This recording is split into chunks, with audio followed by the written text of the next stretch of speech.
Let's Balance!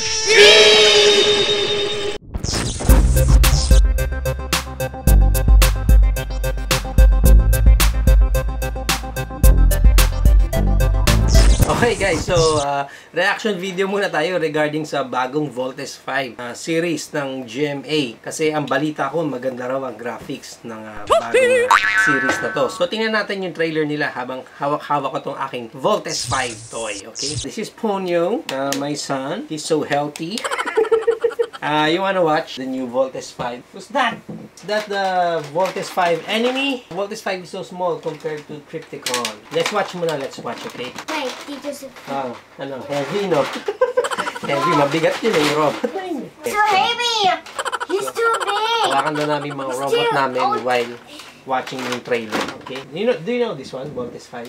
Yeah. You know this? Yes. Have you watched this? No. No, of course. Because I'm not watching. Yeah, ito, watch natin yung bago, okay? Okay. Soon. Okay. Ayun, okay. Maganda nga, guys. Maganda yung graphics. First of all, gusto ko muna i-congratulate yung creative team or yung buong team na bumubuo sa Voltes 5 Legacy. Shout out din sa GMA. At isa, naisipan nila na gumawa ng live action series na ito. Maganda nga yung graphics. Although, hindi pa rin siya pulido. Well, of course, kasi nang mahirap pag nakakita na tayo.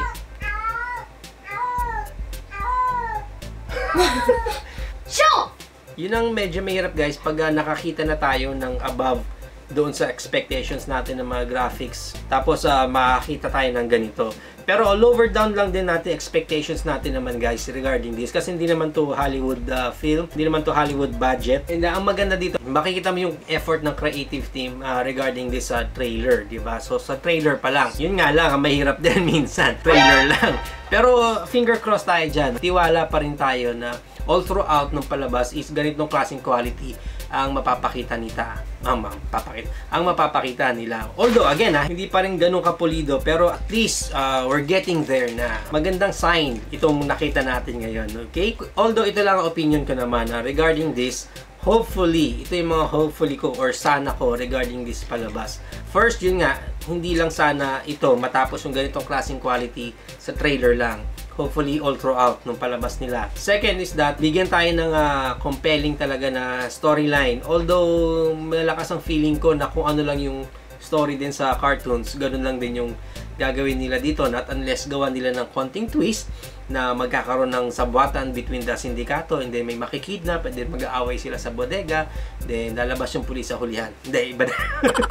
Pero yun sa akin, feeling ko hindi gaano magbabago sa story regarding this. Pangatlo na hoping ako na sana hindi gaano maging stage play yung datingan ng series na to.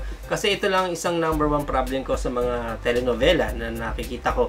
Usually yung mga blocking nila sa camera. Maganda naman yung mga blocking kasi nakikita yung mga mukha nila. Pero I'm watching sa TV eh. Hindi ako nanonood sa play. Pero ang nakikita ko sa TV, para ako nanonood lang sa stage. Kasi nakatayo lang silang lahat, nakahilera lang. Minsan may mga scenes na ganun, nakahilera lang silang lahat. Lahat sila nakaharap sa TV kasi nga nandun yung camera. So kailangan hindi ka nakatalikod sa camera. So nawawala yung pagiging natural dun sa particular scene. Okay, may napanood nga ako, hindi ko alam kung anong palabas yun eh. Basta nag-aaway sila. Parang gera yung datingan. Pero lahat sila nakaganon yung pwesto. Tapos, ganun din yung kalaban. So, parang, di ba, kung ikaw, labanan to, may mga kanya-kanyang angle yan eh. Pero nasa production na yun. Sana lang naman sa akin, hindi ko naman binibigyan ng negative vibes agad. Pero, yun yung mga nakita ko naman, room for improvement. Pagdating sa mga telenovela or mga primetime shows, isang bagay din pala na pinaka nagustuhan ko, yung part sa Blazing Sword, yun. 2 thumbs up tayo doon. Even si Voltes 5, 2 thumbs up siya. Yun, bago yun, di ba? Although medyo bago yung overall design din ni Voltes 5, hindi siya tulad nito. Pero makita mo, 'di ba, kung paano lumabas yung laser sword sa dibdib niya, tapos kung paano umangat yung sword, ng galing. Maganda yan. So doon ako na wow, okay. So may wow factor sa akin yung part na yon. Ganda. Pero hopefully nga hindi matapos doon dahil sa puro trailer lang. I hope na bigyan ng GMA ang creative team ng Voltes 5 Legacy para mas mapulido pa nila yung trabaho nila, para mas mapaghandaan, para mas mapabuti pa nila yung mga overall design para sa show na to. Huwag nilang madaliin sana. Huwag nilang bigyan ng deadline na ito yung bagong shoot. Kailangan yan, mamaya. Bibigyan mo ng 5 oras lang para mag-edit ng isang full-time, prime-time show, di ba? So, ang hirap nun. Yun nga. So, hopefully, mag-cooperate lahat. Yung time, yung production, yung management, yung creative team. Pag lahat yun nag-cooperate, sure ako, makakuha tayo ng magandang Vault S5 Legacy. And baka, isa to sa pinakaunang prime-time susubaybayan ko sa history ng TV na panonood ko.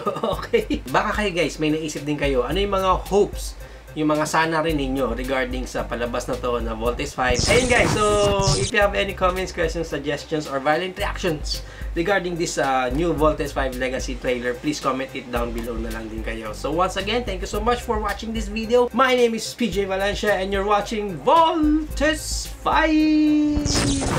The Transformers! Ayun.